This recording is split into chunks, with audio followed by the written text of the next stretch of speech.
দুনিয়ার এই আগুনই তো 1 সেকেন্ড সহ্য করার কোনো ক্ষমতাই নাই। নবীজি তখন বললেন, হায় উম্মত, তাহলে ভেবে দেখো এর চাইতে আরো 69 গুণ বেশি উত্তাপ হবে জাহান্নামের আগুন, তো সেটা কি পরিমাণ গরম হবে। নওজোয়ান ছেলে, কেন নামাজ পড়ো না? বাপ, কেন নামাজ পড়ো না? আল্লাহরে এইভাবে ভুলে গেলা।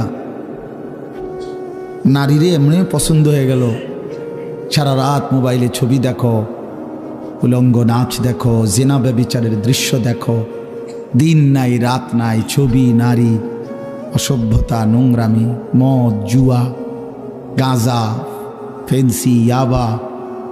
হায় হায় হারামখোর, এত বড় নাফরমান কেমনে হইল? কেমনে হইলা বাপ? কেমনে আল্লাহরে ভুলে গেলা? তোমরা যারা কোনোদিন ফজরের নামাজ পড়ো না, কেমনে দাঁড়াইবা বাপ? কেমনে দাঁড়াই? একটা মিনিট ভাবো না তুমি? কেমনে বললে বুঝতা? আপনাদের যাদের স্ত্রী নামাজ পড়ে না, যাদের মেয়েরা নামাজ পড়ে না, আপনারা যারা সামান্য দুনিয়ার ব্যস্ততায় নামাজ পড়েন না বাবা, কেন পড়েন না? একটা সিএনজি চালাইতে গিয়া বেচারা নামাজ পড়ে না, একটা অটো চালাইতে গিয়া বেচারা নামাজ পড়ে না, একটা সামান্য মুদি দোকান, চা দোকান, এই বেচারাও 1 ওয়াক্ত নামাজ পড়ে না। আহারে কি আশ্চর্য! একটা চটপুরি দোকানদার সারাদিন মাহফিলে চটপুরি বেচতেছে, সারাটা রাত, একটা ওয়াক্ত নামাজ পড়ে না। আমার কি হারাম! চিন্তা করে দেখ। কোগা বুট মুড়ি বেচছে, বুট বেচছে কত, নাহলে 300 টাকার বুট, নাই তো 1000 টাকার বুট বিক্রি করছে, বিনিময়ে আল্লাহকে একটা সেজদা দেয় নাই। দুনিয়া তারে কি পরিমাণ ধোঁকা দিছে, দুনিয়া তারে কি পরিমাণ ধোঁকা দিছে, দুনিয়া তারে কেমন বোকা বানাইছে। সব 1000 টাকার বুট বেচলে কত, নলে 100 টাকা লাভ, না 1000 টাকা লাভ, শরীফে কন্যা এরমই তো হইব। 1000 টাকার বুট বেচতে 300 টাকা লাভ, এত রং না। হ্যাঁ বেটা, 300 টাকা লাভ দিয়ে লাইছে বেটারে। জি না, কত নলে 70, 80, 100 টাকা লাভ হবে। আচ্ছা ধরেন শরীফ ভাই কইছে মুরব্বী মানুষ 300 টাকাই লাভ, তো 300 টাকার জন্য জোহর, আসর, মাগরিব, ইশা সব বাদ। কি পেয়ে কি হারাইলাম? কাকে ধরলাম, কাকে ছাড়লাম? কুল মা ইনদাল্লাহি খায়রুম মিনাল লাহবি ওয়া মিনাত তিজারা। আল্লাহ বলছে, নবী বলে দেন, ও দুনিয়াবাসী, তোমাদের এই ব্যবসা বেচা কিনা, তোমাদের এই রং তামাশা, যুবক, তোমার এই তামাশা, তোমার এই গান বাদ্য, নাচ গান, এই সব কিছুর বিনিময়ে, এর বিপরীতে সেজদা দিলে, নামাজ পড়লে, গোলামি করলে আল্লাহর কাছ থেকে যা পাইতা, আল্লাহ বলছে বন্ধু বলে দেন, সেটা তোমাদের এই তামাশা এবং ব্যবসা বেচা কিনা, আয় রোজগার চাইতে কোটি কোটি গুণে উত্তম, কোটি কোটি গুণে উত্তম। আল্লাহু খায়রুর রাজিকিন, আল্লাহই হচ্ছেন সর্বোত্তম রিজিক দাতা। এজন্য প্রিয় ভাই, প্রিয় বাবা, আমার প্রিয় সন্তানরা, ছেলেরা, নওজোয়ান সাথীরা, সবাই মিলে এটা রাত গভীরে আমরা ভাবি, নিজের জীবনের কদর করেন, হায়াতের কদর করেন। এই আয়াত আবার কইলাম, বারবার মনে করবেন যে হুজুরে একটা আয়াত বলছে, ফাকাইফা তাত্তাকুনা ইন কাফারতুম। আল্লাহ খুব মায়া কইরা যেন বলছে, বান্দা, কিরে বান্দা, এরম করস, কেমনে রে বাঁচবি তুই? কেমনে রে বাঁচবি? কেমনে বাঁচবি বান্দা এত নাফরমানি করে সেই হাসরের ময়দানে, যেদিন কোলের বাচ্চা বুড়া হয়ে যাবে পেরেশানিতে। কোরআন শরীফে আছে, যেদিন ইসরাফিল ফু দিবে, আল্লাহর কসম ভাই, কোরআন শরীফের আয়াত, সূরা হজ একটা সূরা আছে, এখানে আছে, আল্লাহ বলেন, ইন্না জালজালাতাস সাআতি শাইউন আযীম। ইসরাফিল যখন সিংগায় ফু দিবে, জমিনের মধ্যে ভূমিকম্প শুরু হবে গোটা কায়নাতে, তখন মানুষ এই পরিমাণ অস্থির হয়ে যাবে, বেকারার হয়ে ছুটাছুটি করবে। তো আল্লাহ নিজে বলতেছে, ইয়াউমা তারাউনাহা তাদহালু কুল্লু মুরদিআতিন আম্মা আরদাআত যে মা তার কোলের বাচ্চা দুধ খাওয়াইতেছিল, আল্লাহর কসম আল্লাহ বলে ওই মা দুধের বাচ্চা ছুঁড়ে ফেলে দিল। এইটার অর্থ এটা, ওয়াতাদাউ কুল্লু যাতি হামলিন হামলাহা, যে মার পেটে সন্তান 8 মাসের 9 মাসের বাচ্চা, আল্লাহ বলেন ওই মা এইভাবে পাগলের মতো দৌড়বে ছুটবে, গর্ভের বাচ্চা নিজে নিজেই বের হয়ে যাবে। ওয়াতারান নাসা সুকারা, আল্লাহ বলে সবগুলো মানুষ পাগলের মতো মাতালের মতো হয়ে যাবে, মাতাল হয়ে যাবে, মাতাল। ইয়াউমা ইয়াকুনুন নাসু কাল ফারাশিল মাবসুস, বিক্ষিপ্ত পতঙ্গ উলু আগুনের মধ্যে, লাইটের মধ্যে যেরকম চারদিক থেকে উইরা উইরা আইসা, যে যেদিক থেকে পাইরা উইরা আইসা শুধু পরে আর মরে, পরে আর মরে, ঠিক না? আল্লাহ কোরআনে বলছে ইসরাফিল ফু দিলে এই কোটি কোটি মানুষ যে যেদিকে পারে ছুটাছুটি করে পড়বে মরবে, পড়বে মরবে, যে যেখানে পড়বে উষ্টা খাইয়া দৌড়াইয়া হাঁফাইয়া ওইখানেই মরতে দেরি নিচে পৌঁছে যাবে কবরে। কারণ এখন দাফন করার কেউ নাই, এখন আর দাফন করবে কেউ? কে দাফন করবে? সব তো দৌড়তেছে।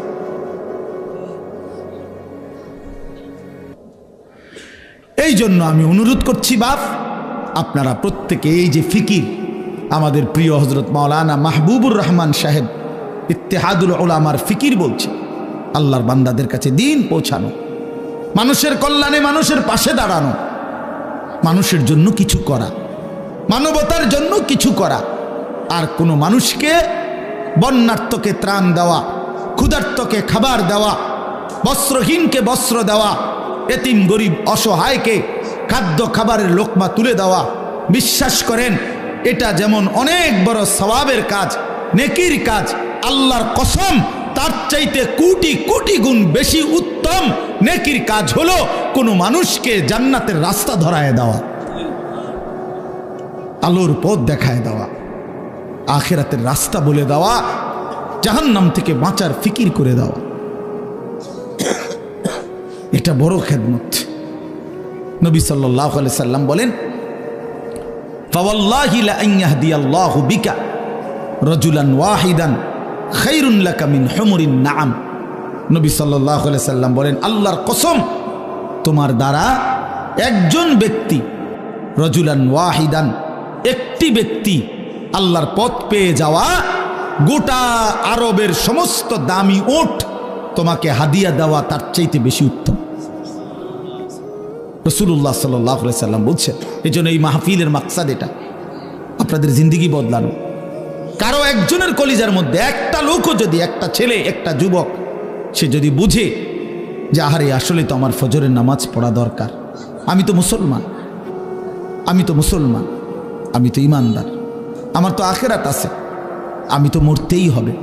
আল্লাহ তাআলা আমাদের সবাইকে বুঝ দান করেন, আল্লাহ তাআলা আমাদেরকে উত্তমভাবে কবুল করে নেন। প্রিয় ভাই, চলেন এই অল্প একটু কোরআনুল কারীমের 30 নম্বর পারা 89 নম্বর সূরা, সূরাটার নাম হচ্ছে ফজর। ফজর, আমরা যে ফজরের নামাজ পড়ি ভোরবেলা, এই ফজরের ওয়াক্ত, এই সূরার নাম এটা ফজর। এই সূরার ছোট্ট সূরা, এটা 30টা আয়াত, এর মধ্যে আমি শেষের 10 আয়াত 21 থেকে 30 তেলাওয়াত করেছি। ইনশাআল্লাহ অল্প একটু সময় আর এই আয়াতগুলোর তর্জমা এবং সামান্য 2-4টা কথা আর পেশ করতে চাই। সূরাটার নাম হচ্ছে ফজর। 5 ওয়াক্ত নামাজের মধ্যে ফজরের ওয়াক্ত, এই ভোর অত্যন্ত গুরুত্বপূর্ণ। ফজরের নামাজ বহুতই দামি নামাজ। প্রিয় ভাই, একটু মনোযোগ দিয়ে শোনো, সবার কাছে অনুরোধ করছি, বিশেষ করে নওজোয়ান ছেলেরা তোমরা শোনো ভাই, নিজের জীবনের কদর কইরা শোনো, তোমার ভালোর জন্য বলছি ভাইয়া। তু আগার মেরা নিহি বানতা না বান আপনা তো বান, তুমি যদি কারো কোনো উপকার নাই করো তো নিজের ভালো তো করো, নিজের কল্যাণ তো করো ভাইয়া। আপনা তো বান, এটা আল্লামা সৈয়দ আবুল হাসান আলী নদভী রহমতুল্লাহ আলাইহি বলতেন যে হে যুবক, কারো ভালো যদি নাই করতে পারো করো না, কমপক্ষে নিজের ভালো করো, নিজের কল্যাণ করো, নিজেরে কেন নষ্ট করে দিবা। নিজেরে কেন বরবাদ করে দিবা? সারা রাত তোমরা যারা না মোবাইলে ছবি দেখো, নাচ গান দেখো, প্রিয় ভাই, শেষ পর্যন্ত কোথায় গিয়ে থামবা? তোমার এই লিপ্সা, তোমার এই যৌন তাড়না, তোমার এই অসভ্য রুচি কোথায় গিয়ে থামবা? কত নারী দেখলে থামবা? কত উলঙ্গ ছবি দেখলে শেষ হবে? কত অসভ্য নারী দেখলে শেষ হবে ভাইয়া? একদিন বেলা শেষে মনে পড়বে আমার পেছনের জিন্দিগিটা ভুল ছিল, অন্ধকার ছিল, আমি ক্ষতিই করছি নিজের। শারীরিক সক্ষমতা দুনিয়াতেও নষ্ট হবে, আখেরাতটাও বরবাদ হবে। এজন্য তো বলতেছিলাম, এই ফজরের নামাজ অত্যন্ত গুরুত্বপূর্ণ নামাজ। কোরআন শরীফে আছে, আল্লাহ তাআলা সরাসরি বলছে, এই ওয়াল ফজরি, এই সূরার প্রথম আয়াত ওয়াল ফজর, আল্লাহ বলছে বান্দা আমি আল্লাহ কসম করছি ফজরের ওয়াক্তের। তাহলে ফজরের ওয়াক্ত আল্লাহর কাছে দামি ওয়াক্ত, এই জন্য আল্লাহ তাআলা সরাসরি ফজরের ওয়াক্তের কসম করেছে। কসম কোরআন শরীফে আছে, আল্লাহ তাআলা বলেন ইন্না কুরআন আল ফজরি কানা মাশহুদা, নিশ্চয়ই ফজরের ওয়াক্ত আমার সমাবেশের সময়। ফজরের ওয়াক্তকে আল্লাহ কোরআনে বলছে ফজরের নামাজ সমাবেশের নামাজ। সমাবেশ কি? হাদিসে আছে, আল্লাহর নবী সাল্লাল্লাহু আলাইহি ওয়াসাল্লাম বলেন, সারা রাত আল্লাহর এই জমিনের মধ্যে কোটি কোটি ফেরেশতা এই পৃথিবীতে মানুষের আল্লাহর পক্ষ থেকে বিভিন্ন খেদমত করে, পাহারাদারি করে, এই জমিনে দায়িত্ব আদায় করে। কোটি কোটি ফেরেশতা আছে আমাদের চারদিকে আছে। আমাদের ডান কাঁধে বাম কাঁধে যে দুইজন ফেরেশতা লেখে, ওনারা ছাড়াও কিন্তু আমাদের সাথে আরো ফেরেশতা আছে। লাহু মুআক্কিবাতুম মিন বাইনি ইয়াদাইহি ওয়া মিন খালফিহি, এই কোরআন শরীফে আছে। আল্লাহ তাআলা বলছেন আমার পক্ষ থেকে পাহারাদার তদারকি ফেরেশতা আমার বান্দার সামনেও আছে, পিছনেও আছে। ইয়াহফাজুনাহু মিন আমরিল্লাহ, আমি আল্লাহর হুকুমে আমার বান্দাকে, তারা এই ফেরেশতারা আমার বান্দাকে হেফাজত করে। তাহলে এরা তো হইল দুইজন লেখে, এরা ছাড়াও আমাদের সাথে আরো ফেরেশতা আছে। ফেরেশতা আছে এই মানুষের চতুষ্পদ জন্তু যেগুলো মানুষ পালে, এগুলোর কাছে ফেরেশতা আছে। ফেরেশতা আছে, ফেরেশতা আইসা বলে কানে কানে, ভাই সাহেব তোমারে বানাইছে আল্লাহর বান্দার খেদমতের জন্য, কাজে সে এখন দুধ দোহাইবে, গরু গাভী, তুমি ঠ্যাংলাইরো না, মাথা লাইরো না, তোমারে বানাইছেই বনি আদমের খেদমতের জন্য। এরকম অসংখ্য ফেরেশতা অসংখ্য ডিউটি আদায় করে। তো সারা রাত যেই ফেরেশতারা ডিউটি করে, ওনারা ফজরের ওয়াক্তে আসমানে ফিরে যায়। আর দিনের বেলা ফজর থেকে নিয়ে সন্ধ্যা পর্যন্ত আরেক গ্রুপ নতুন ফেরেশতা আসমান থেকে নেমে আসে, ওনারা আবার দিনের বেলা ডিউটি করে। তো এই দুই গ্রুপ, যারা ফজরের ওয়াক্তে উপরে যায়, আরেক গ্রুপ নাইমা আসে। হাদিস আছে, আল্লাহর নবী সাল্লাল্লাহু আলাইহি সাল্লাম বলেন, এই রাত্রিবেলার ফেরেশতারাও যাওয়ার সময় ফজরের নামাজ পড়ে যায়, আর যারা ডিউটি করতে নতুন আসে তারাও আইসা ফজরের নামাজে অংশগ্রহণ করে। এই জন্য আল্লাহ তাআলা নবী বলেন সাল্লাল্লাহু আলাইহি সাল্লাম যে রাত্রির সব ফেরেশতা এবং দিনের সব ফেরেশতা এবং ইমানদার বান্দা, নেককার বান্দা সব ফজরের ওয়াক্তে একত্রিত হয়। এই জন্য এটাকে বলে সমাবেশ। সমাবেশ এই জন্য আল্লাহ তাআলা বলেন ফজরের ওয়াক্তে আমার ফেরেশতা আর আমার ইমানদার বান্দা একত্রিত হয়, এটাকে ফজরের ওয়াক্তের গুরুত্ব। এই জন্য আমি দুইটা কথা বলি। এক নাম্বার কথা হলো, সারা রাত যায় ফেরেশতা ডিউটি করলো আমাদের, সে যখন ফজরের ওয়াক্তে নিজে নামাজ পড়ে, সে দেখে আহা আমি যেই বান্দার ডিউটি করলাম ওই নাফরমান তো ফজরের নামাজে আসলো না। তো ফেরেশতা যাওয়ার সময় বলে, তোর উপরে আল্লাহর লানত, সারাটা রাত তোরে পাহারাদারি করলাম, তুই আমার মালিকের সেজদা দিলি না। বুঝো নাই? আবার ওই যে দিনের বেলা সারাদিন যেই ফেরেশতারা ডিউটি করবে, ওরাও যখন আইসা ফজরের নামাজ পড়ে, তো ওই আইসা দেখে নাফরমান ঘুমায়, তো তখন এই ফেরেশতারা বলে, তোর উপরে আল্লাহর গজব পড়ুক, তোরে আমি কি ডিউটি করমু, তুই বেঈমান, তো নামাজই পড়ো না। এই জন্য যুবক, তোমরা যারা ফজরের নামাজ পড়ো না, তোমাদের উপরে আল্লাহ তাআলার কোটি কোটি ফেরেশতা ফজরের ওয়াক্তে লানত দেয়, তোর রূপে খোদার অভিশাপ, আল্লাহর লানত, ফেরেশতার লানত। আর অভিশপ্ত জীবন সুখের হয় না, লানতের জীবন কি হয় না? সুখের হয় না, লানতের জীবন সুখের হয় না। হ্যাঁ, এটা মনে রাখতে হবে। জীবন মানে শুধু ভাত তরকারি না, আমি তো খানা খাইতে পারতেছি, আমি তো ঘুমাই, আমি তো পেশাব পায়খানা করি, আমার তো যৌন চাহিদা পূরণ হয়, আর অসুবিধা কি? আরে বেটা, এগুলো তো কুত্তারও পূরণ হয় বেটা, কুত্তাও তো খায়, কুত্তাও তো খায় বেটা, কুকুরও তো খায়, কুকুরও তো ঘুমায়, কুকুরও তো পেশাব পায়খানা করে, কুত্তারও তো যৌন চাহিদা পূরণ হয়, নাহলে কুকুরের বাচ্চা হয় কেমনে? কথা বলেন না কেন? তাহলে এই জরুরতগুলো তো জানোয়ারেরও পূরণ হয়। খানা, ঘুম, পেশাব পায়খানা, যৌন চাহিদা, এটুকুর নামই যদি হয় জীবন, তা আমার সাথে জানোয়ারের তফাৎ কি? বলে না কেন?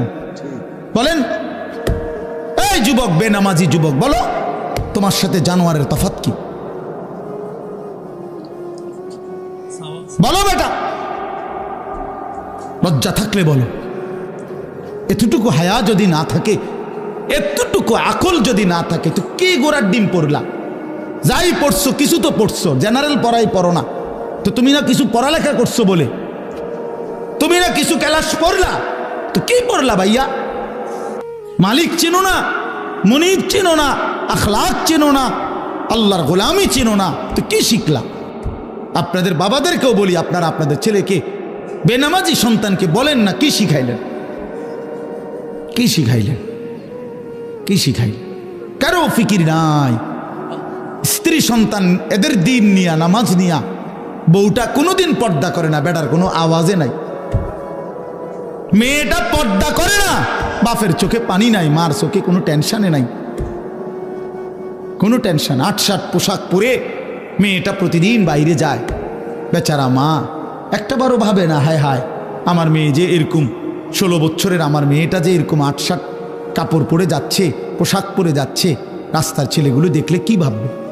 কি এর কোনো শরম বলতে কিচ্ছু নেই, কোনো হায়া লজ্জা নাই, কোনো হায়া লজ্জা। আস্তাগফিরুল্লাহ, আস্তাগফিরুল্লাহ। কারো কোনো এই নিয়ে টেনশন নাই। ছেলেটা যে আপন ঘরে, মা বাপ জীবিত, মা বাপ জীবিত, তার মা বাচ্চা রয়েছে, বাপ বাচ্চা রয়েছে, এই ঘরে হেবড়ারা ঘুমায়, আর ওই ঘরে এই নাফরমান 365 দিনে 18 বছরের এই দামরা, 16 বছরের এই দামরা কোনোদিন ফজরের নামাজ পড়ে না, অথচ মা বাপ জীবিত। এ কেমন মা বাপ, এ কেমন সন্তান? এই মা বাপের সার্থকতা কি? এই সন্তানের সার্থকতা কি? এই জীবনের কি অর্থ? বলেন বাবা, বলে। আমি এই জন্য প্রায় দেখি, আফসোস লাগে, এই মানুষগুলো দোয়া চায় শুধু আমগো কাছে। কি এর দোয়া? হুজুর, হুজুর দোতলার ছাদ ডালাই, একেবারে কদ্দুর খাস করে দোয়া করেন, খাস মানে বৃষ্টি যাতে না হয়, খাস দোয়া। হ্যাঁ, সিমেন্ট দিয়ে দেবো গা, খাস দোয়া। দোতলার ছাদ ডালার দিন খাস দোয়া। হুজুর একটা গাড়ি কিনছি, কদ্দুর খাস করে দোয়া করেন যাতে অ্যাক্সিডেন্ট না করে, যাতে তেল ছাড়া চলে, গ্যাস ছাড়া, খাস দোয়া। হ্যাঁ, মোটর সাইকেল কিনছে, দোয়া করেন। হুজুর এই ভিড়টা লইছি বাজারে, কদ্দুর খাস দোয়া করেন, তাই না?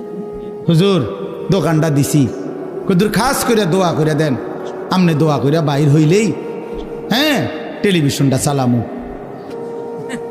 হ্যাঁ, চা দোকানদার তো এটাই বলে, ঠিক না? যে হুজুর আপনি খাস করে দোয়া করে দেন যাতে এই টেলিভিশন চালানোর পর থেকে আর 1 মিনিট যেন কারেন্ট না যায়। কারেন্ট গেলে তো লস, আমার কাস্টমার কমে যায়। হায় হায় মুসলমান, হায় মুসলমান, মোটর সাইকেলের জন্য দোয়া চায়, ছাদ ডালের দোয়া, ভিটের জন্য দোয়া, দোকান ঘরের জন্য দোয়া। আমার কাছে একবার একজনে বলছে, হুজুর 1,10,000 টাকা খরচ করে উনি টেলিভিশন কিনছে, চ্যাপটা একের সত্যি করে বললাম। আমি ওনার ঘরে গেছিলাম, উনি বিদেশ থেকে আইছে, এটা বাক্স খুলছে না, তখন উনি কইছে, কয় হুজুর 1,10,000 খরচ গেছে, দোয়া করে। আমিও দোয়া করছি, এবারটা যেই হওয়াদের আমি তো এই হওয়াদের আমি দোয়া করছি ভাই, দোয়া করি খাসভাবে আপনার ঘরে টেলিভিশন লাগাইবার পর থেকে যেন কখনোই কারেন্ট না যায়, আপনার বউ বাচ্চা যেন 24 ঘন্টা টেলিভিশন দেখতে পারে, নাচ গান সব যেন দেখে, আপনার ঘরে যেন সারাক্ষণ আপনার বউ বাচ্চা যেন বৈশা টেলিভিশন চাইতারে। হুজুর খুব রাগ করছেন না? হইতে করি আমি, আপনি ওয়াজের দোয়ার ডকে বোঝেন না? দোয়ার ডক দেখেই তো বোঝা উচিত হ্যাঁ রাগ করছি না খুশি হয়েছি। কি দোয়া করতাম, কি দোয়া চাইলেন? মুসলমান কিসের জন্য বললেন? আমাদের বাংলাদেশের একজন বড় বক্তা আছেন হযরত মাওলানা আব্দুল বাসেত খান সাহেব, আলহামদুলিল্লাহ শনিবারে আমার মাদ্রাসায় আসবে, আপনাদেরকে দাওয়াত করলাম। হযরত মাগরিব বাদ বয়ান করবে। আল্লামা খালেদ সাইফুল্লাহ আইয়ুবী সাহেব আসরবাদ বয়ান করবে। আমার শায়েখ আল্লামা মুফতি মুশতাকুন নবী সাহেব এশাবাদ বয়ান করবে। আমাদের হেফাজতে ইসলামের মহাসচিব আল্লামা শায়েখ সাজিদুর রহমান হুজুর শেষে দোয়া করবে, কথা বলবে। শনিবার দিনে 14 তারিখ ময়নামতি ক্যান্টনমেন্ট সাহেবের বাজার। তো ওই হুজুরের এক বয়ানে আল্লামা আব্দুল বাসেত খান সাহেব, আমাদের সারা বাংলাদেশের ওয়াইজদের একটা সংগঠন আছে রাবেতাতুল ওয়াইজিন, এই ওয়াইজিনদের এই সংগঠনের তিনি সভাপতি সারা বাংলাদেশে। তো হুজুরে বলছে কয় ওনার কাছে সরাসরি এক ভদ্রলোক ফোন করে জিজ্ঞাসা করছে যে হুজুর আমার যে সামনের রুমের তাকের মধ্যে 4টা কোরআন শরীফ আছে, আমার এই রুমটাতে তো টেলিভিশন চলে, আমি কি কোরআন শরীফগুলো বাহিরে বারান্দায় রাখতে পারবো? কোনো অসুবিধা হবে কিনা, গুনাহ হবে কিনা? এই হুজুরে বলছে কথাই। আমি রীতিমতো লাজবাব হয়ে গেলাম, নির্বাক হয়ে গেলাম যে হায় মুসলমান কি জিজ্ঞাসা করতেছে,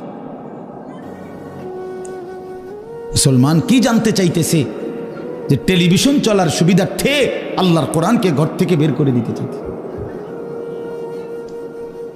আহা মুসলমান, হায় মুসলমান, একেবারে নিম্নবিত্ত মানুষ, তার ঘরেও রঙিন টেলিভিশন চলতেছে, কিন্তু আল্লাহর কোরআন আপনি খুঁজলেও পাবেন না, খুঁজলেও পাবেন। আচ্ছা ভাই, এই বাচ্চাগুলোর আওয়াজ বন্ধ করা যায় না? এত রাত হইল বাচ্চাগুলো কেন চিল্লাইতেছে? আশ্চর্য। তো এই কারণে বললাম ফজরের ওয়াক্ত আপনারা সবার কাছে অনুরোধ, অত্যন্ত গুরুত্বপূর্ণ ওয়াক্ত। কোরআন শরীফে আল্লাহ তাআলা 3টা জাতির কথা বিশেষভাবে বলছেন। একটা হলো কওমে লূত, যাদেরকে আল্লাহ মাটি উল্টায়া জমিন উল্টায়া ধ্বংস করে দিছে। কওমে শুআইব, কওমে সালেহ, এই 2 নবীর জাতিকে আল্লাহ তাআলা আসমানি ফেরেশতার বিকট আওয়াজ দিয়ে পুরা জাতি ধ্বংস করে দিছে আল্লাহ নাফরমানির কারণে। আল্লাহর কসম কোরআন শরীফে আছে, এই 3টি অবাধ্য জাতিকে আল্লাহ ধ্বংস করছেন ফজরের ওয়াক্ত। এজন্য ফজরের ওয়াক্তে জালেমের পরাজয় হয়, ফজরের ওয়াক্তে হকের বিজয় হয়, ইমানদারের বিজয় হয়। এজন্য ফজরের নামাজকে মুমিনের নামাজ বলে, সালাতুল মুমিন। ফজর হলো মুমিনের নামাজ। আল্লাহ রাসূল সাল্লাল্লাহু আলাইহি সাল্লাম বলছে, যারা মুনাফিক তাদের জন্য ফজর পড়া খুব কষ্টকর। আল্লাহর কসম রাসূল বলছে, রাসূলুল্লাহ সাল্লাল্লাহু আলাইহি সাল্লাম বলছে ফজরের নামাজ পড়তে কষ্টকর যারা মুনাফিক, আসকাল ভারী। এজন্য আমার শায়েখ আল্লামা মুফতি মুশতাকুন নবী কাসেমি উনি বলে, মোমেন ফজরের নামাজ ছাড়তেই পারে না, মুনাফিক ফজরের নামাজ পড়তেই পারে না।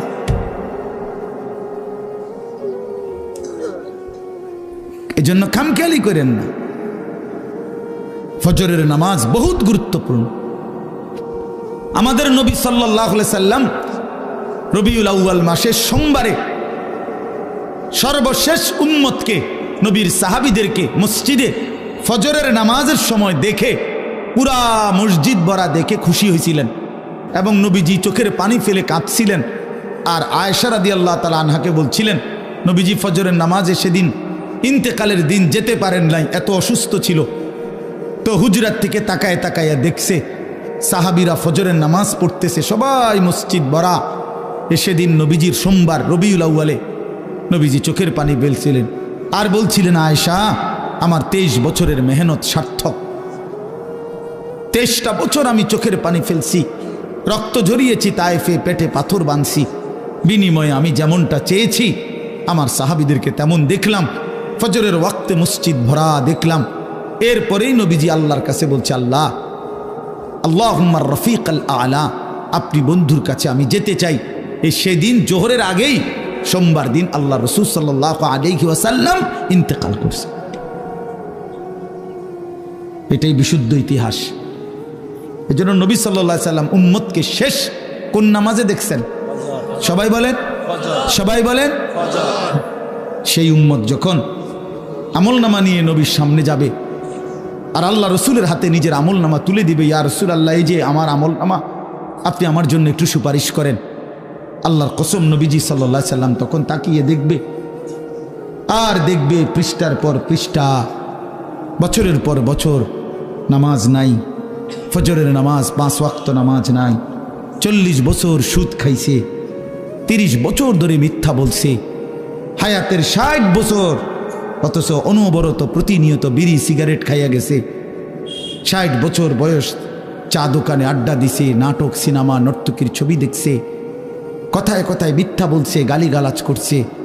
আল্লাহর কসম বন্ধু, কিতাবের মধ্যে আছে নবীজি চোখের পানি ফেলে দিবেন, বলবেন উম্মত এ কি আমল নামা নিয়ে আসলা?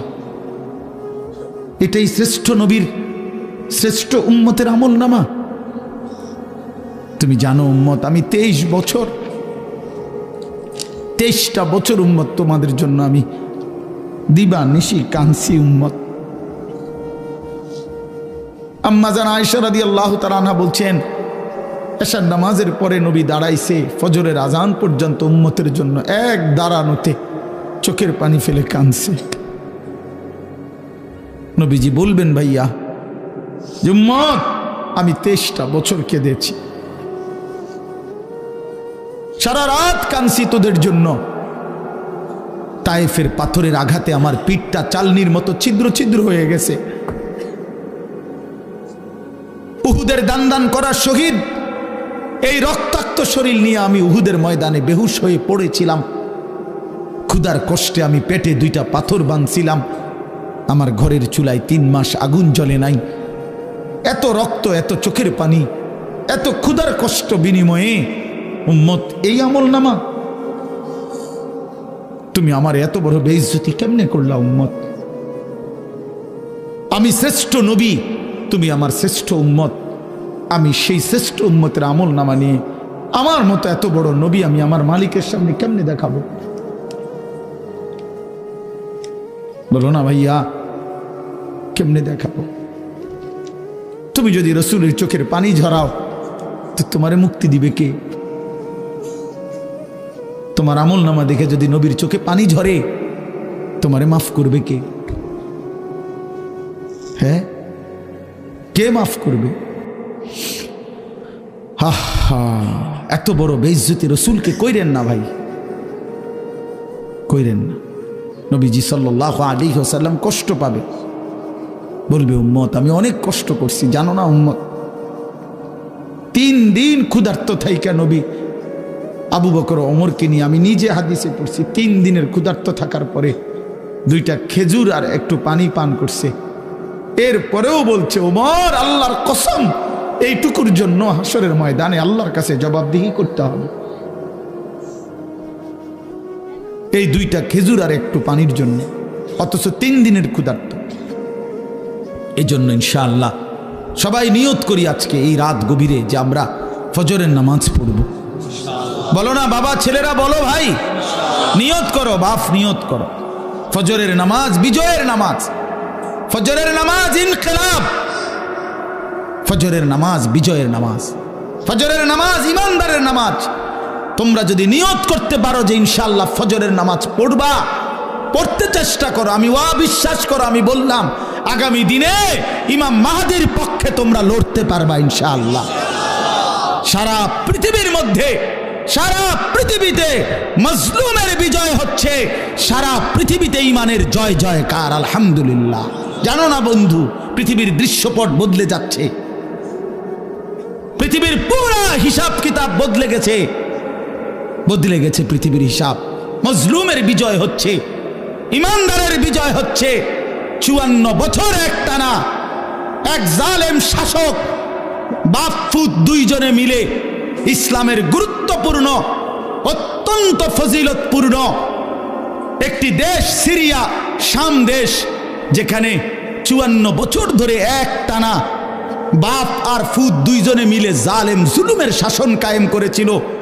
লক্ষ লক্ষ লক্ষ মুসলমানের রক্তে সিরিয়ার জমিন ভাসায় দিছিল, লাখ লাখ মুসলমানকে বন্দী করেছিল।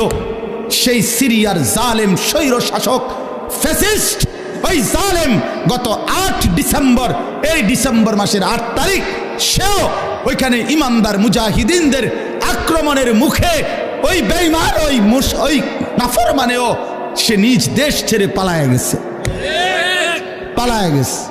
শোনেন নাই আপনারা? এই 8 তারিখ নতুন উইকেট পড়ছে, জানেন না? হ্যাঁ, নতুন উইকেট পড়ছে 8 তারিখ। ইতিমধ্যে 2 উইকেট পড়ে গেছে। 5ই আগস্ট 1 উইকেট পড়ছে, আর 8ই ডিসেম্বর 2য় উইকেট পড়ছে। 2024 উইকেট পড়ার বছর। এবছর বোলিং ভালো হয়েছে, এবছরের বোলিং ভালো হয়েছে। ইনশাআল্লাহ আগামী উইকেট পড়বে ইনশাআল্লাহ। সামনের উইকেট নেতানিয়াহু, ইসরায়েলের ওই বেঈমান, ইসরায়েলের ওই কুত্তা, ইসরায়েলের ওই প্রধানমন্ত্রী। ইনশাআল্লাহ আগামী উইকেট 4টা পড়ে যাবে ইনশাআল্লাহ। দেখবা, শুনবা যুবক ইমানদার, শুনবা তোমরা যে আগামীর যে কোনো দিন এই নেতানিয়াহু পলাইবে ইনশাআল্লাহ, পালাবে ইনশাআল্লাহ। ফিলিস্তিন বিজয় হবে, কালেমার বিজয় হবে, বাইতুল মুকাদ্দাস মসজিদে আকসার বিজয় হবে ইনশাআল্লাহ, ইনশাআল্লাহ। সারা পৃথিবীতে ইমানের বিজয়। কারো ধমকে পরোয়া করার কিচ্ছু নাই, ইমানদার কোনো ভয় করার কিছু নাই। পার্শ্ববর্তী ইন্ডিয়া 110 কোটি 130 কোটি বেঈমানের ভয় দেখায়, সংখ্যার ভয় দেখায়। আমরা 130 কোটিকে ভয় করি না, কোনো পরোয়া করি না আমরা। তোর 130 কোটি না, 230 কোটিও যদি হয় আমরা গণাত ধরি না। আমাদের একজন, আমাদের একজন, একজন, একজন আল্লাহ। কয়জন বলো, কয়জন? আর একজনই আমাদের বড়, আল্লাহু আকবার, আল্লাহু আকবার, আল্লাহু আকবার। অতএব ইন্ডিয়াকে বলে দাও, পেঁয়াজের ধমক দিও না, আটার ধমক দিও না, আলুর ধমক দিও না। বেঈমান, পেঁয়াজ বন্ধ করে দিবি, ধমক দেশ কেন?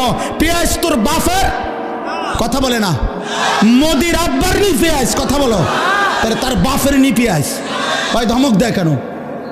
ইন্ডিয়ার ওদের বাপের পেঁয়াজ, এটা তোর বাপে উৎপাদন করে পেঁয়াজ বেটা। আলু তোর বাপের আলু, তোদেরকে আলু পেঁয়াজ খাদ্য খাবার এক এক লোকমা তোদেরকে যিনি খাওয়ায় বেঈমান, তিনি তো আমার আল্লাহ, আমার আল্লাহ। আরে তোর কি, তোদের মূর্তি ছাড়া আছে কি আর? আমাদের আল্লাহ তোদেরকে খাওয়ায়, আমারে ধমক দেব, এটা কি কথা? আরে বেওকুফ, তুই কারে ধমক দেস বেটা? তোদেরকে যিনি খাওয়ায় তিনি আমার আল্লাহ, ঠিক কি না বলো যুবক? কার আল্লাহ? আমাদের বলবা না, আমার বলো, আমার আল্লাহ। আমার আল্লাহ খাওয়ায়, আমার আল্লাহ, আমার আল্লাহ ওদেরকে খাওয়ায়। 130 কোটির কোনো হিসাব নাই। পেঁয়াজ রসুনের ধমক দিলে কোনো লাভ নাই। ইনশাআল্লাহ 56,000 বর্গ মাইলের 1 ইঞ্চি জমিন বাংলাদেশের জমিন। এটা কোরআনের জমিন, এটা ইসকনের জমিন না। অতএব এই দেশে হিন্দু থাকবে, হিন্দুদের সাথে কোনোদিন আমরা জুলুম করি নাই। যুগ যুগ ধরে আমাদের এই বাংলাদেশে হিন্দুরা ছিল, সংখ্যালঘুরা ছিল, তাদের উপরে কোনো জুলুম আমরা মুসলমানরা করি নাই। কিন্তু আমাদের পরিষ্কার কথা, ইসকনের গুন্ডারা, ইসকনের সন্ত্রাসীরা এই বাংলাদেশে থাকতে পারবে না। বলো যুবক ইনশাআল্লাহ, বলো ইসকন থাকতে পারবে না। দাঁড়াও যুবক, দাঁড়াও, দাঁড়াও, বলো তাকবীর দাও, দাও তাকবীর, হিম্মত করো, দাঁড়াও যুবক, ওঠো নওজোয়ান, দাঁড়াও নওজোয়ান, জাগো নওজোয়ান, বলো হিম্মত করো, স্লোগান দাও, দাও স্লোগান।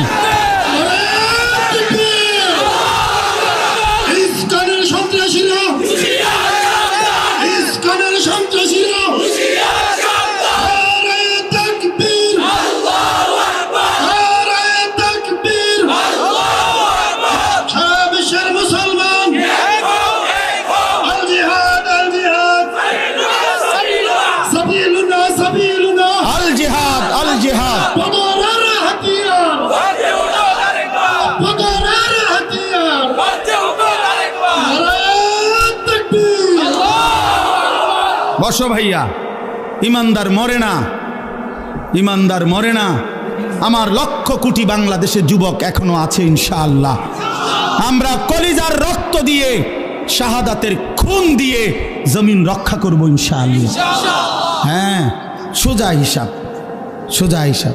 এনে 14 কোটি আর 110 কোটির ব্যবধান না, ব্যবধান ইমান আর কুফরের ব্যবধান। সোজা হিসাব। আও তুমি লাগো, ঠিক আছে, দেখা যাক। আমরা টিকলেও সমস্যা নাই, আমাদের বিজয়। আমরা যদি জান দিয়ে রক্ত ছড়াই তো শাহাদাতের মর্যাদা, জান্নাত অপেক্ষা করছে আমাদের জন্য। কাজে মোমেনের কোন দিয়ে লস নাই, ইমানদারের আবার লস কি? ইমানদারের কোনো লস নাই ইনশাআল্লাহ। বাঁচলেও আমাদের লাভ, মরলেও লাভ, মরলেও লাভ। সোজা হিসাব। শহীদ অ্যাডভোকেট সাইফুল ইসলাম আলিফের আজকের এই ইত্তেহাদুল উলামা পরিষদের পক্ষ থেকে আমরা আবারও দাবি জানাই, শহীদ অ্যাডভোকেট সাইফুল ইসলাম আলিফের পবিত্র রক্তের উপরে, শাহাদাতের খুনের উপরে বাংলাদেশে ইসকন নিষিদ্ধ হবে। কালেমার পতাকা উড়বে বাংলাদেশে, ইমানের পতাকা উড়বে। এদেশ বাংলাদেশ মুসলমানের দেশ, এদেশ কালেমার দেশ। এখানে আমরা আজান দিয়ে ঘুম ভাঙ্গে আমাদের, এখানে আমাদের ভোর হয় আজানের শব্দে। এখানে লক্ষ আউলিয়া কেরাম বুজুর্গানে দিন কলিজার খুন দিয়েছে, মাথার ঘাম পায়ে ফেলেছে, উম্মতের দুয়ারে দুয়ারে কালেমার ফেরি করছে। এমন পবিত্র বাংলার জমিন কোন বেঈমানের হাতে তুলে দেওয়া হবে না। কোন ষড়যন্ত্র ইনশাআল্লাহ বাংলাদেশে ইমানের বিরুদ্ধে, ইসলামের বিরুদ্ধে বাস্তবায়ন হতে দেওয়া হবে না ইনশাআল্লাহ। হ্যাঁ হ্যাঁ, আপনারা না, আমি আমার সন্তানের লগে বুঝাপড়া করে নিছি। হ্যাঁ হ্যাঁ, সোজা কথা। আমার 2 ফুতের আমি বলে নিছি, ফুত বাপ ফুত দুইজনে মিল্লা রেডি থাকিস, হয় আমি জান দেব না তুই জান দিবি বেটা, কোনো অসুবিধা নাই বেটা। আমার রক্ত ঝরলেও সমস্যা নাই, তুই সন্তানের রক্ত ঝরলেও সমস্যা নাই। বাপ মরলেও শহীদ হব, পুত মরলেও শহীদ হব বেটা, সমস্যা কি বেটা, সমস্যা কি? আমার বিবি সেদিন আমারে বলতেছে, আমি এর আগে বাইরে ইনশা আল্লাহর কসম, সে নিজে বলছে আমি এর আগে বাইরে ইনশা। বলেন কি? আল্লাহর জন্য জান দেওয়া, মরতেই হবে যখন, শহীদি মরণ দিও আমাকে। ইমানের মরণ, শাহাদাতের মরণ, বহুতই মুবারক মরণ। শহীদ সাইফুল ইসলাম মরে নাই, সে আল্লাহর জান্নাতে ঘুরছে। আলহামদুলিল্লাহ, আলহামদুলিল্লাহ, আলহামদুলিল্লাহ। এজন্য প্রিয় সাথী আমার, ছেলেরা আমার, নষ্ট হইও না বাপ, যুবক নষ্ট হইও না, চরিত্রহীন হইও না ভাইয়া, জীবনটা বরবাদ করে দিও না। নারী এমনি মিলে যাবে, হুদাই এত পাগল হইও না।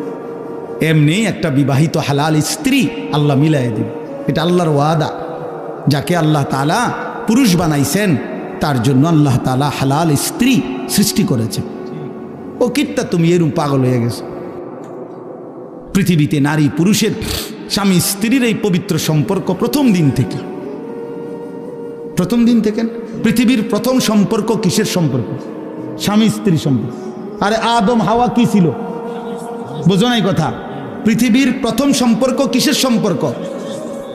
স্বামী স্ত্রী সম্পর্ক। আদম হাওয়া তো কি ছিল? তাহলে বোঝা গেল পৃথিবীতে আল্লাহ তাআলা প্রথম সম্পর্ক কায়েম করছেন স্বামী স্ত্রী। অতএব এটা চলবে, এটা চলবে। অপেক্ষা করো নওজোয়ান, নষ্ট হইও না। সারা রাত নারী দেখো না, ছবি দেখো না। আমি অনুরোধ করলাম, আমি যদি পারতাম তোমার কাছে গিয়ে বলতাম, আমার যদি সুযোগ থাকতো আমি বুকে জড়াইয়া বলতাম, আমার প্রতি ফোঁটা চোখের পানি তুমি নওজোয়ানের জন্য। তুমি বদলাইলে পৃথিবী বদলায় যাবে ইনশাআল্লাহ। যুবকের সেজদা আল্লাহর আরশ কাইপা ওঠে। নওজোয়ান সেজদা দিলে আল্লাহ আরশ আজিম থেকে বলে, যুবক তুই আমারে সেজদা দিলি, যা ওয়াদা দিলাম হাসরের ময়দান আমি তোরে আমার আরশের ছায়া দেব। পাহ পা, তোরে আমি পাশে বসাবো নওজোয়ান, তুই স্টেজে বইবি, স্টেজে, স্টেজে বসবি। বাকিরা তাকায় দেখবে, বাপরে আমগো এলাকার হেতে দি বাদশাহ। আল্লাহ তৌফিক দান করে। চলেন এই আয়াতগুলোর তর্জমা বলি, শুধু তর্জমা। আল্লাহ তাআলা বলেন, কাল্লা ইদা দুক্কাতিল আরদু দাক্কান দাক্কা। বান্দা শুনো, যত লাফালাফি ফালাফালি করো মনে রাখো, তুমিও একদিন থাকবা না, পৃথিবীও একদিন থাকবে না। এই গোটা জমিন আমি আল্লাহ তাআলা চূর্ণ বিচূর্ণ করে ফেলব, সব শেষ করে ফেলব। আসমান জমিন চন্দ্র সূর্য সব শেষ করে ফেলব। হাসরের মাঠ কায়েম হবে। ওয়াজা রব্বুক, আর তোমার রব, সমস্ত মানুষ দাঁড়িয়ে থাকবে হাসরের মাঠে। তোমার রব আল্লাহ হাসরের মাঠে আগমন করবেন। ওয়াল মালাকু সাফফান সাফফা, কোটি কোটি ফেরেশতা হাসরের ময়দানে সারিবদ্ধভাবে দাঁড়াবে। আল্লাহ তাআলা একটা চিত্র তুলে ধরছে যে একদিন পৃথিবী শেষ হবে, হাসরের মাঠ কায়েম হবে, সব মানুষ দাঁড়িয়ে থাকবে, মহান আল্লাহ উপস্থিত হবে, ফেরেশতারা সারিবদ্ধভাবে দাঁড়িয়ে থাকবে, সব চুপ, পিন পতন, তখন নীরব, কেউর মুখে কোনো শব্দ নাই। এই অবস্থায় থাকবে এটা। এরপরে কি হবে? ওয়াজিআ ইয়াউমাইদিন বিজাহান্নাম, আল্লাহ তাআলা বলেন সব যখন নীরব নিস্তব্ধ, কোনো শব্দ নাই, এই সময় ফেরেশতারা জাহান্নামকে ৭০,০০০ আগুনের শিকল দিয়ে টেনে হাসরের ময়দানে হাজির করবে।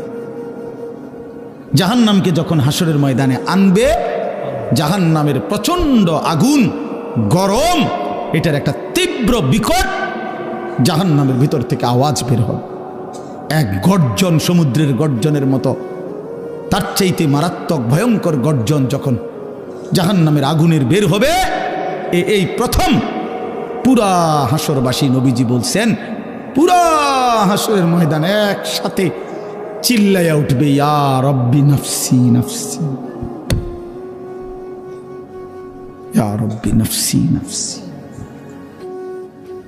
এই মাওলা আমারে বাঁচা, জাহান্নামের আগুন থেকে বাঁচা মাওলা। ফেরেশতারা ইব্রাহিম নবীর মতো নবীকে বলবে, ইব্রাহিম নবী, ওই যে আপনার ছেলে ইসমাইল, ওর ব্যাপারে কিছু বলবেন? ইব্রাহিমের মতো নবী বলবে, ইয়া রব্বি নফসি নফসি, মাওলা আমারে বাঁচা, আমারে বাঁচা। ওটাও বুঝুক। ফেরেশতারা ইয়াকুব আলাইহিস সালামের মতো নবীকে বলবে, হে ইয়াকুব নবী, ওই যে ছেলে আপনার ইউসুফ, ওর জন্য আপনি দুনিয়াতে 40 বছর একটানা কাঁদছিলেন, চোখটা অন্ধ বানায় ফেলছিলেন, আজ হাসরের ময়দানে ওর ব্যাপারে কিছু বলবেন? ইয়াকুব আলাইহিস সালাম বলবে, ইয়া রব্বি নফসি নফসি, মাওলা আমারে বাঁচান। ওটাও বুঝুক। ইয়াউমাইদিন ইয়াতাযাক্কারুল ইনসানু ওয়া আন্না লাহু যিকরা, আল্লাহ তাআলা বলেন সেদিন সমস্ত নাফরমান পাপী তার দুনিয়ার সব কথা মনে পড়বে, সব মনে পড়বে, চুরি ডাকাতি জিনা ব্যভিচার মদ জুয়া নাচ গান সুদ ঘুষ হারাম গালি গালাজ মিথ্যা অন্যায় দুর্নীতি অবৈধ সম্পদ লুণ্ঠন বেহায়া বেপর্দা অসভ্যতা নোংরামি সব মনে পড়বে। আল্লাহর কসম আল্লাহ বলছে ওয়া আন্না লাহু যিকরা, কিন্তু আল্লাহ তাআলা বলেন বান্দা বলো না মনে পড়ে সেদিন কি লাভ হবে? মনে তো পড়বে বুঝলাম, লাভ কি হবে? বুঝে তো আসবে কিন্তু লাভ কি হবে? ফায়দা কি হবে? আজ বুঝলে লাভ হইতো, কাল্লা লাউ তা'লামুনা ইলমাল ইয়াকিন, এখন বুঝলে ভালো হতো। আল্লাহ বলেন এখন বুঝলে ভালো। এই ইলমুল ইয়াকিন অর্থে কেন এটা? আল্লাহ বলছে বান্দা আজকে যদি কোরআন থেকে শুনে, রসুল থেকে শুনে, হাদিস থেকে শুনে, ওলামায়ে কেরাম থেকে শুনে যদি আজকে বুঝতা ভালো হতো, আমল করতে পারতা। নয়তো লাতারাবুন্নাল জাহিম, একদিন জাহান্নামকে নিজের চোখে দেখবা, সেদিন বুঝে কোনো লাভ হবে, সেদিন বুঝে লাভ হবে না। উঠো না আর উঠো না, এই শেষ শেষ তর্জমা বলতেছি শেষ। ইয়াকুলু ইয়া লাইতানি কদ্দামতু লি হায়াতি, এই শুনেন প্রতিটা নাফরমান তখন বলবে হায় আমি যদি দুনিয়ার হায়াত থাকতে আজকের এই আখিরাতের জন্য কিছু পাঠাইতাম। আমার তো সম্পদ ছিল যদি দান করতাম, আমার তো সময় ছিল যদি সেজদা দিতাম, আমার তো শরীর ছিল যদি আল্লাহর গোলামি করতাম। আহা কি করলাম, আহা কি করলাম, আহা কি করলাম। ফায়াউমাইদিন লা ইউআযযিবু আযাবাহু আহাদ ওয়া লা ইউসিকু ওয়াসাকাহু আহাদ।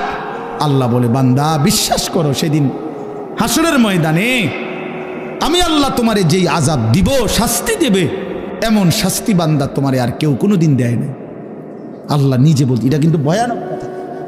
আল্লাহ নিজে বলতেছে বান্দা তোরে সেদিন যেই আযাব দেব আমি, এমন আযাব তোরে আর কেউ দেয় নাই, এমন মারা তোরে আর কেউ মারে নাই বান্দা, তুই বুঝবি।